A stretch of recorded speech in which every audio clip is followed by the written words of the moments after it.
नमस्कार साथियों, पोपी लाडवाड़ की तरफ से आप सभी साथियों का मॉड्यूसन एकेडमी में स्वागत है। माय डियर फ्रेंड्स, जैसा भी आप लोग स्क्रीन के ऊपर देख पा रहे हैं, आज का हमारा फर्स्ट लेसन है economic and centre problem of an economy. ये डिस्कस करेंगे और +2 क्लास का पहला ही लेसन है। ये चैप्टर नंबर 1 शुरू करेंगे। इस चैप्टर के अंदर हम लोग जो डिस्कस करेंगे वो पॉइंट जो हैं वो है हमारा इंट्रोडक्शन। सबसे पहले हम लोग इंट्रोडक्शन को डिस्कस करेंगे। इकोनॉमिक्स क्या होता है, अर्थशास्त्र क्या है, इसकी डेफिनेशंस क्या है, माइक्रो इकोनॉमिक्स क्या होता है, मैक्रो इकोनॉमिक्स क्या होता है, economic and its centre problem, economic की जो प्रॉब्लम है वो प्रॉब्लम क्या है और उनका सॉल्यूशंस क्या है वो भी हम लोग डिस्कस करेंगे। और प्रोडक्शन पॉसिबिलिटी कराओ, जिसको हम लोग पीपीसी बोलते हैं, या फिर इसको हम लोग प्रोडक्शन पॉसिबिलिटी फ्रंटियर भी बोलते हैं। तो ये पॉइंट जो हम लोग डिस्कस करेंगे और at last concept of opportunity cost discuss करेंगे। चलिए शुरू करते हैं। सबसे पहले इंट्रोडक्शन से। इंट्रोडक्शन माय डियर फ्रेंड्स, जैसा भी आप लोग स्क्रीन के ऊपर देख पा रहे हैं, ब्रूस ले लेता हूँ एक बार। जैसा भी आप लोग स्क्रीन के ऊपर देख पा रहे हैं माय डियर फ्रेंड्स, इंट्रोडक्शंस के अंदर ये जो पॉइंट आपको दिखाई दे रहा है, scarcity of the resources is a universal problem. Our needs always race ahead of our means, यानी कि रिसोर्सेज। जो समस्या है, सबसे बड़ी समस्या, वो क्या समस्या है? दुर्लभता की समस्या है। कौन सी समस्या माय डियर फ्रेंड्स? दुर्लभता की समस्या है। ये जो डेफिनेशन है यहाँ पर इंट्रोडक्शन के अंदर जो दिखाई दिया हुआ है, scarcity of the resources is a universal problem. Our needs always race ahead of our means, यानी रिसोर्सेज। तो दुर्लभता है वो एक बहुत बड़ी समस्या है। आप लोग इंडिविजुअल तरीके से भी देख सकते हैं, आपकी और हमारी, अपने परिवार की, अपने घर गृहस्थी की, अपने शहर की, अपने देश की, अपने मतलब पूरी की पूरी जो है, चाहे हम लोग छोटे स्तर पर बात करें, चाहे हम लोग बड़े स्तर पर बात करें, ये समस्या जो है हर जगह है, scarcity ऑफ द रिसोर्सेज की। इसका मतलब ये होता है कि जो संसाधन होते हैं, जो रिसोर्सेज होते हैं, वो बहुत ही कम होते हैं। किसके मुकाबले कम होते हैं? हमारी वांट्स के मुकाबले, हमारी ज़रूरतों के मुकाबले, हमारी नीड्स के मुकाबले जो हैं, ये जो रिसोर्सेज होते हैं वो बहुत ही कम होते हैं। तो ये एक समस्या होती है, ठीक है। जैसे आप लोग मार्केट के अंदर जाते हैं, मार्केट के अंदर आप लोग बहुत ज़्यादा चीज़ों को देखते हैं, काफ़ी लुभावनी चीज़ें होती हैं जिनको देख करके आप लोग आकर्षित हो जाते हैं। तो वो चीज़ें जो हैं वो बहुत ज़्यादा है, उनकी सभी की अपने को ज़रूरत होती है। हम लोग मार्केट में जाते हैं तो सोचते हैं पैंट भी ले ले, शर्ट भी ले ले, कोट भी ले ले, जूता भी ले ले, ठीक है, या और भी बहुत ज़्यादा चीज़ें होती हैं जो घरेलू यूज़ की होती हैं। उनको देख करके हम लोग आकर्षित होते हैं, यानी सभी चीज़ों की अपने को ज़रूरत होती हैं। हमारी नीड्स जो हैं वो ज़्यादा होती हैं, लेकिन उनको पूरा करने के लिए अपने पास में जो साधन यानी कि जो पैसा होता है वो क्या होता है? लिमिटेड होता है। रिसोर्स जो होते हैं कम होते हैं, यानी उसी को बोलते हैं हम लोग यहाँ पर स्कैर्सिटी, यानी जो रिसोर्सेस होते हैं वो क्या होते हैं? दुर्लभ होते हैं। संसाधन जो होते हैं दुर्लभ होते हैं। आवश्यकताएं जो होती हैं वो असीमित होती हैं। सीमित और असीमित। सीमित क्या होते हैं? अपने पास में संसाधन जो होते हैं वो सीमित होते हैं, और जो उनको पूरा करने के लिए जो हमारी चाहत होती है, इच्छाएं होती हैं, ज़रूरतें होती हैं, वो ज़्यादा होती हैं, ठीक है। जो रिसोर्सेस है वो बहुत ही कम है, ज़रूरतें ज़्यादा हैं। उन ज़रूरतों को कैसे पूरा किया जा सके ताकि हम लोग ज़्यादा से ज़्यादा सेटिस्फेक्शन प्राप्त कर सकें, ठीक है। कहने का मतलब माय डियर फ्रेंड्स क्या है, यहाँ पर शॉर्ट में आपको बताऊंगा। स्कैर्सिटी जो है, दुर्लभता जो है, एक यूनिवर्सल प्रॉब्लम है। इसका मतलब क्या होता है? साधन जो होते हैं दुर्लभ होते हैं, और उन साधनों के मुकाबले अपने पास में जो ज़रूरतें होती हैं वो ज़्यादा होती हैं। साधन दुर्लभ होते हैं, ठीक है, आवश्यकताएँ ज़्यादा होती हैं। तो जो साधन है वो दुर्लभ ही नहीं होता, बल्कि उसको हम लोग अल्टरनेटिव तरीके से उसको हम लोग यूज़ कर सकते हैं। उसको हम लोग एक से अधिक जगह पर यूज़ कर सकते हैं, ठीक है। यानी उसके जो है ना अल्टरनेटिव यूज़ होते हैं, वैकल्पिक उसके प्रयोग होते हैं। इसलिए एक और समस्या खड़ी हो जाती है, वो होती है चॉइस की, चयन की, कि हम लोग जो अपने पास में संसाधन है उसको हम लोग कहाँ पर लगाएं ताकि हम लोग ज़्यादा से ज़्यादा जो है उपयोगिता प्राप्त कर सकें, ज़्यादा से ज़्यादा यूटिलिटी प्राप्त कर सकें, ज़्यादा से ज़्यादा हम अपनी ज़रूरत को पूरा कर सकें। तो वो एक चयन की समस्या आ जाती है कि हम लोग, हमारा जो साधन है उसको हम लोग कहाँ पर लगाएं। जैसे कि दूध है, दूध को हम लोग चाय बनाने में भी यूज़ कर सकते हैं, दूध को हम लोग बच्चों को पिलाने में भी यूज़ कर सकते हैं, दूध से हम लोग और भी कुछ बना सकते हैं, मिठाई बना सकते हैं, दही बना सकते हैं, काफ़ी उसके यूज़ होते हैं, उसके यानी अल्टरनेटिव तरीके से उसको यूज़ हैं। तो हमें ये सोचना पड़ता है, ये समझना पड़ता है कि हम लोग इसको कहाँ लगाएं ताकि इससे ज़्यादा से ज़्यादा उपयोगिता प्राप्त हो। तो इसके अंदर जो है मेन जो है पॉइंट की जो बात है वो यही है कि रिसोर्सेज कम होते हैं, संसाधन कम होते हैं, ज़रूरतें ज़्यादा होती हैं। उन ज़रूरतों को पूरा करने के लिए हमें सोचना पड़ता है कि हम लोग उसको कहाँ पर लगाएं, ठीक है। इसलिए हमें चयन की समस्या का सामना करना पड़ता है, और यही बात का अध्ययन हम लोग कहाँ पर करते हैं, इकोनॉमिक्स के अंदर करते हैं, ठीक है। इकोनॉमिक्स के अंदर हम लोग इसी बात का अध्ययन करते हैं। तो ये तो हुआ हमारा परिचय, जिसके अंदर हमने बात की कि रिसोर्सेज हमेशा क्या होते हैं, लिमिटेड होते हैं, और वांट्स या फिर हमारी नीड्स या फिर हमारी इच्छाएं जो होती हैं, वो ज़रूरतें जो होती हैं वो अनलिमिटेड होती हैं। उन ज़रूरतों को पूरा करने के लिए हम लोग कम से कम संसाधनों को इस प्रकार से लगाते हैं कि हमें जो है ज़्यादा से ज़्यादा उपयोगिता मिले, ज़्यादा से ज़्यादा सेटिस्फेक्शन मिले, ज़्यादा से ज़्यादा यूटिलिटी मिले। तो इस बात का अध्ययन जो है हम लोग इकोनॉमिक्स के अंदर करते हैं। अगर बात करें हिंदी के द्वारा, तो हिंदी में इकोनॉमिक्स को हम लोग कहते हैं अर्थशास्त्र, यानी अर्थ का मतलब होता है धन और शास्त्र का मतलब होता है विज्ञान। तो हम ये भी कह सकते हैं कि अर्थशास्त्र जो है ना धन का विज्ञान है, यानी इसके अंदर हम लोग ये सीखते हैं कि किस प्रकार से हम अपने धन को यूज़ करें, किस प्रकार से हम लोग धन को कमाएं, किस प्रकार से उसको निवेश करें। तो सारी बातें जो धन से संबंधित बातें होती हैं वो इकोनॉमिक्स के अंदर की जाती हैं। ये एक बहुत ही छोटे स्तर की परिभाषा है, मतलब बहुत ही संकुचित इसका दायरा है। इसने सिर्फ और सिर्फ धन की बात की है, लेकिन इसके साथ साथ जो है और भी अर्थशास्त्री आए हैं। मार्शल आया है एडम स्मिथ के बाद में, मार्शल भी आए, मार्शल के बाद में जो है रॉबिन्स भी आए, उसके बाद में पीटरसन्स, सैमुअल्सन्स, फर्गुसन्स, काफ़ी अर्थशास्त्री आए जिन्होंने जो है डेफिनेशंस के अंदर जो है काफ़ी अपडेट किया। तो लास्ट में जो है वो हम सिमुलेशंस की परिभाषा डिस्कस करेंगे, लेकिन सबसे पहले जो है ना हम लोग नॉर्मली जो इसकी डेफिनेशन है वो डिस्कस कर लेते हैं। इकोनॉमिक्स क्या है? तो economics is a subject matter that focus on the rational management of the resources, rational management of the scarce resources in a manner such that our economics gains are maximised at the micro level as well as the macro level. तो यहाँ पर definitions बिल्कुल stick है English language के अंदर। Economics is the subject matter that focus on the rational management of the resources, square resources की बात करते हैं, दुर्लभ संसाधनों की बात करते हैं, इन ए सच मैनर दैट क्या कि our economics gains are maximised at the macro level as well as the micro level, macro level as well as the macro level. दोनों स्तर पर जो है हम लोग इस बात का अध्ययन करते हैं कि हम लोग कम से कम संसाधन, यानी जो हमारे दुर्लभ संसाधन है उसका किस प्रकार से प्रयोग कर रहे हैं ताकि हमें अधिक से अधिक उपयोगिता या फिर संतुष्टि मिल सके। इस बात का हम लोग अध्ययन करते हैं। तो why does N economics problem arise? तो प्रॉब्लम क्यों खड़ी होती है, इकोनॉमिक्स प्रॉब्लम अराइज क्यों होती है? क्यों? क्योंकि resources are scarce in relation to our needs and resources have alternative use. तो मेन समस्या जो है ना इकोनॉमिक्स की यही समस्या है, यहीं से प्रॉब्लम जो है ना खड़ी होती है कि जो हमारे संसाधन होते हैं वो बहुत ही लिमिटेड होते हैं, दुर्लभ होते हैं, कम होते हैं, और उनके जो है ना अल्टरनेटिव तरीके से प्रयोग कर सकते हैं, यानी उनको हम लोग वैकल्पिक तरीके से प्रयोग कर सकते हैं। यही जो है मेन मुख्य समस्या है। तो यहाँ अगर हम लोग emergence of the economics as a study of rational management of the resources की बात करते हैं, तो यहाँ पर हमने क्या बताया? रिसोर्सेज आर स्केयर, दुर्लभ संसाधन हैं, और रिसोर्सेज हैव अल्टरनेटिव यूज, उनको हम लोग एक से अधिक जगह पर यूज कर सकते हैं। इसलिए जो है ना हमारे पास में प्रॉब्लम आती है। क्या प्रॉब्लम आती है? The problem of rational management of the resources. संसाधनों को किस प्रकार से हम लोग यूज करें ताकि हम लोग ज़्यादा से ज़्यादा उपयोगिता प्राप्त कर सकें। तो यहाँ पर इन बातों को मिलाकर के द कंसेप्ट ऑफ इकोनॉमिक्स निकल के आता है। वो क्या कहता है?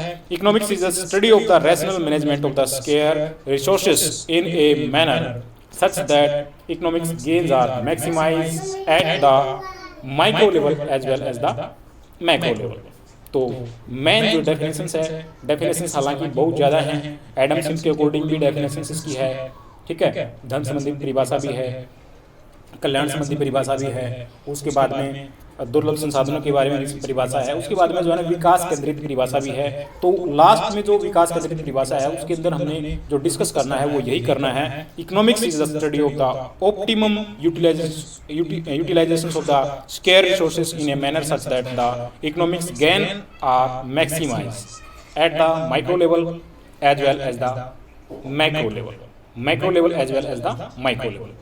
तो मेन जो डेफिनेशन है वो यही है कि हम लोग हमारे पास में जो दुर्लभ संसाधन है उन संसाधनों का किस प्रकार से प्रयोग करें ताकि हम अधिक से अधिक सेटिस्फैक्शन प्राप्त कर सकें, वो माइक्रो लेवल के ऊपर भी और मैक्रो लेवल के ऊपर भी। तो ये इसकी डेफिनेशंस है। हमने किया इंट्रोडक्शंस के साथ में हमने की डेफिनेशंस, और अभी हम लोग बात करते हैं माइक्रो इकोनॉमिक्स क्या है और मैक्रो इकोनॉमिक्स क्या है। तो इस पॉइंट के ऊपर भी हम लोग नजर डाल लेते हैं। इकोनॉमिक्स इज ए ब्रॉडली जो है divided into two parts, micro economics and macro economics. तो दो ये पार्ट हैं इकोनॉमिक्स के, ठीक है। इनको दो भागों में बांट दिया, एक माइक्रो इकोनॉमिक्स है और एक मैक्रो इकोनॉमिक्स है। तो माइक्रो इकोनॉमिक्स और मैक्रो इकोनॉमिक्स को दो भागों में बांटने वाले जो अर्थशास्त्री हैं वो है रैगनर फ्रिस। उन्होंने सबसे पहले जो है ना माइक्रो को और मैक्रो को अलग किया। माइक्रो के अंदर हम लोग किस बात का अध्ययन करेंगे और मैक्रो के अंदर हम लोग किस बात का अध्ययन करेंगे वो भी हम लोग डिस्कस करेंगे। तो देखिए सबसे पहले हम लोग डिस्कस करते हैं micro economics. When economics problem और economics issue are studies, consider small economics unit like an individual's consumers or an individual producers. We are reflecting to microeconomics at the level of an individual's economic unit, producers or consumers. The basic economics problem is the problem of choice related to allocations of the resources, and resources are alternative uses. तो ये बात हमने पहले discuss कर ही ली है कि resources जो हैं वो अल्टरनेटिव तरीके से यूज किए जा सकते हैं और शेयर होते हैं। और साथ साथ में जो है ना यहाँ पर जो माइक्रो इकोनॉमिक्स के अंदर बता रहा है, माइक्रो इकोनॉमिक्स में क्या बता रहा है कि माइक्रो इकोनॉमिक्स के अंदर हम लोग इंडिविजुअल का अध्ययन करते हैं। माइक्रो MICRO, माइक्रो के अंदर हम लोग इंडिविजुअल का अध्ययन करते हैं। वो चाहे इंडिविजुअल हमारा प्रोड्यूसर्स हो सकता है, इंडिविजुअल जो है ना फर्म हो सकती है, या फिर इंडिविजुअल जो है कोई भी प्रोड्यूसर्स हो सकता है। तो इंडिविजुअल्स की बात करते हैं तो वो हम उसका अध्ययन करेंगे हम लोग माइक्रो के अंदर, ठीक है। उसके बाद में हम लोग बात करते हैं यहाँ पर, तो माइक्रो के अंदर जो हम लोग थ्योरी पढ़ेंगे वो थ्योरी कौन कौन सी है, इसके अंदर मेन बातें जो कौन कौन सी रहेंगी, कौन कौन सी बातों का हम लोग इसके अंदर अध्ययन करेंगे। तो इसके अंदर theory of the consumer behaviours, इसकी हम लोग बात करेंगे माइक्रो इकोनॉमिक्स के अंदर। Theory of the producers behaviour, ये भी हम लोग माइक्रो इकोनॉमिक्स के अंदर अध्ययन करेंगे। और थ्योरी ऑफ द प्राइस, ये भी जो है ना हम लोग माइक्रो इकोनॉमिक्स के अंदर अध्ययन करेंगे। तो the vital components of the economics जो हमने डिस्कस किया है, तो क्या क्या है। Theory of the consumers behaviours, it analysis how a consumer allocated his income to different uses so that he maximise his satisfactions. तो थ्योरी ऑफ कंज्यूमर्स बिहेवियर के अंदर किस प्रकार से एक कंज्यूमर जो है अपने रिसोर्सेज को यूज करता है ताकि वो अधिक से अधिक उपयोगिता प्राप्त कर सके। तो ये जो है कंज्यूमर बिहेवियर से रिलेटेड जो हमारा सिद्धांत है वो भी हम लोग माइक्रो इकोनॉमिक्स के अंदर पढ़ते हैं, ठीक है। Theory of the producers behaviour, theory of the producers behaviour, it analysis how A producers exercise his choice on the uses of the different input and how he decided what to produce and how to produce. And the producers focus on the maximize of profit. तो जो producers है वो भी किस प्रकार से अपने संसाधनों को लगा करके मैक्सिमम प्रॉफिट की तरफ चलता है और वो कैसे करता है, इस बात का अध्ययन भी जो हम लोग यहाँ पर माइक्रो इकोनॉमिक्स के अंदर करेंगे। और उसके बाद में theory of the price, theory of price के अंदर क्या हम लोग स्टडी करते हैं। It study how price of the goods and determine in the commodity market and how price of the factor of the productions are determined in the factor market. तो theory of price के अंदर किस प्रकार से कीमत का निर्धारण होता है, किस प्रकार से साधनों की कीमत का निर्धारण होता है, वो भी हम लोग यहाँ पर माइक्रो इकोनॉमिक्स के अंदर अध्ययन करेंगे। तो ये इसके जो है ना वाइटल कंपोनेंट्स हैं जिनका अध्ययन हम लोग माइक्रो इकोनॉमिक्स के अंदर करेंगे। और मैक्रो इकोनॉमिक्स क्या होता है, मैक्रो इकोनॉमिक्स का पॉइंट जो हम लोग डिस्कस करें तो macro economics refer to the study of economics problem और economics issue at the level of an economic as a whole. तो जैसा भी हमने बात की थी, माइक्रो जो होता है वो इंडिविजुअल की बात करता है, चाहे इंडिविजुअल कस्टमर है, कंज्यूमर है, प्रोड्यूसर है, फर्म है। तो जो माइक्रो होता है वो इंडिविजुअल का अध्ययन करता है, ठीक है, पार्टिकुलर एक व्यक्ति का, पार्टिकुलर एक फर्म का या फिर प्रोड्यूसर्स का अध्ययन करता है। लेकिन जब बात करते हैं मैक्रो की तो वो एक एग्रीगेट की बात करता है। एग्रीगेट अपने आप में एक कुल होता है, टोटल होता है। तो एक पूरा का पूरा जो है समग्र मांग वक्र होता है, उसका हम लोग अध्ययन करते हैं, वो करेंगे मैक्रो के अंदर। ठीक है। तो मैक्रो का जो क्षेत्र है वो काफ़ी बड़ा है, हालांकि मैक्रो का भी माइक्रो का भी बड़ा है और मैक्रो का भी बड़ा है, दोनों को हम लोग अध्ययन करेंगे। तो यहाँ पर जो वाइटल्स कंपोनेंट्स रहेंगे इसके वो क्या रहेंगे? Theory related to equilibriums, level of output and employment. The vitals components of macro economics की बात करें तो सबसे पहला जो इसका रहेगा वो रहेगा theory related to equilibriums, level of output and employment. तो किस प्रकार से उत्पादन का और रोजगार का निर्धारण होता है, वो बातें जो हैं हम लोग करेंगे यहाँ पर मैक्रो इकोनॉमिक्स के अंदर। Theory related to inflections and deflections gap in an economy, किस प्रकार से मंदी आती है, किस प्रकार से तेजी आती है और किस प्रकार से जो है इक्विलिब्रियम का निर्धारण होता है, उस बात का अध्ययन भी हम लोग यहाँ पर मैक्रो इकोनॉमिक्स के अंदर करते हैं, मैक्रो के अंदर करते हैं। थ्योरी ऑफ मल्टीप्लायर, तो मल्टीप्लायर को भी हम लोग पढ़ेंगे, वो भी यहाँ पर पढ़ेंगे मैक्रो इकोनॉमिक्स के अंदर। फिजिकल्स एंड मॉनेटरी पॉलिसीज, ये भी जो है हम लोग मैक्रो इकोनॉमिक्स के अंदर पढ़ेंगे। Money supply and credit creation, ये भी जो है पॉइंट हमारा आता है मैक्रो इकोनॉमिक्स का। और गवर्नमेंट्स बजट की बात आती है तो ये भी हमारा किसके अंदर आता है? मैक्रो इकोनॉमिक्स के अंदर आता है। Exchange rates and balance of payments की जो बात करेंगे वो भी मैक्रो लेवल के अंदर करेंगे, मैक्रो के अंदर करेंगे। तो माइक्रो का जो सब्जेक्ट है, जो कंपोनेंट्स हैं वो काफ़ी अलग हैं और मैक्रो के काफ़ी अलग हैं। माइक्रो के अंदर मैंने बताया कि इंडिविजुअल का हम लोग बात करेंगे और मैक्रो के अंदर हम लोग पूरा संग्रह की बात करेंगे, एग्रीगेट्स की बात करेंगे।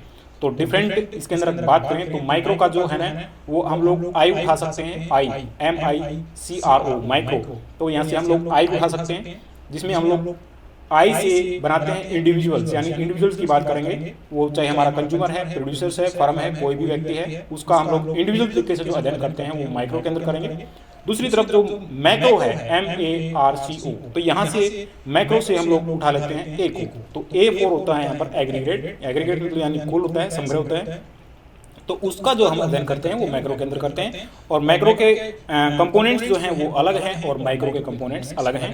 दोनों को हम लोग एक ही समय में उठा करके चलेंगे और माइक्रो के जो टॉपिक हैं वो भी डिस्कस करेंगे और मैक्रो का भी टॉपिक डिस्कस करेंगे। तो यहाँ पर अगर हम लोग डिफरेंट की बात करें, micro economics and macro economics, the different क्या है इसके अंदर? तो डिफरेंट में अगर हम बात करें तो micro economics study economics relationship और economics problem at the level of an individuals.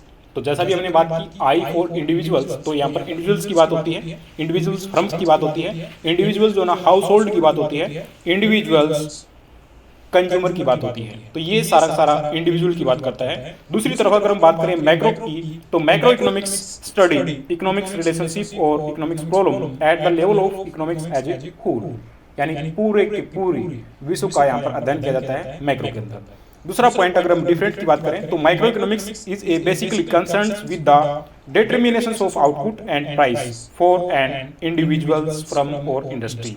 तो बात फिर भी यहाँ पर घुमा करके वही बोल दी कि यहाँ पर फर्म है या फिर इंडस्ट्री है, वो इंडिविजुअल होती है, उसका अध्ययन हम यहाँ पर करते हैं। दूसरी तरफ मैक्रो इकोनॉमिक्स की बात करते हैं तो macro economics is a macro economics basically concerns with the determinations of aggregate output and general price levels in the economics as a whole.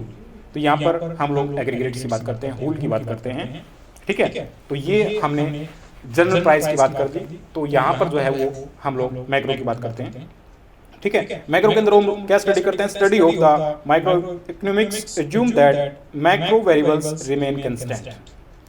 तो यहाँ पर एक जो अजम्पशंस है वो ये है कि यहाँ पर जो मैक्रो वेरिएबल्स होते हैं वो कंस्टेंट हो जाते हैं। किसके अंदर? माइक्रो इकोनॉमिक्स का जब हम अध्ययन करते हैं, माइक्रो इकोनॉमिक्स का जब अध्ययन करते हैं तो मैक्रो वेरिएबल्स हैं उसको हम लोग कंस्टेंट रख लेते हैं और इसी प्रकार से जब हम लोग मैक्रो लेवल का अध्ययन करते हैं तो माइक्रो के जो हमारे वेरिएबल्स होते हैं उसको कंस्टेंट रख लेते हैं। अगर दोनों को हम लोग एक साथ मापते हैं तो यहाँ पर जो है ना हमारे दिमाग में कन्फ्यूजन या फिर स्टडी में कन्फ्यूजन आ सकती है। तो दोनों में हम यहाँ पर अजम्पशंस मान के चलते हैं। जब माइक्रो का अध्ययन करते हैं तो मैक्रो को मैक्रो वेरिएबल्स को मतलब कंस्टेंट मान लेते हैं और जब बात करते हैं इसकी मैक्रो लेवल की तो माइक्रो वेरिएबल्स को कंस्टेंट बना लेते हैं।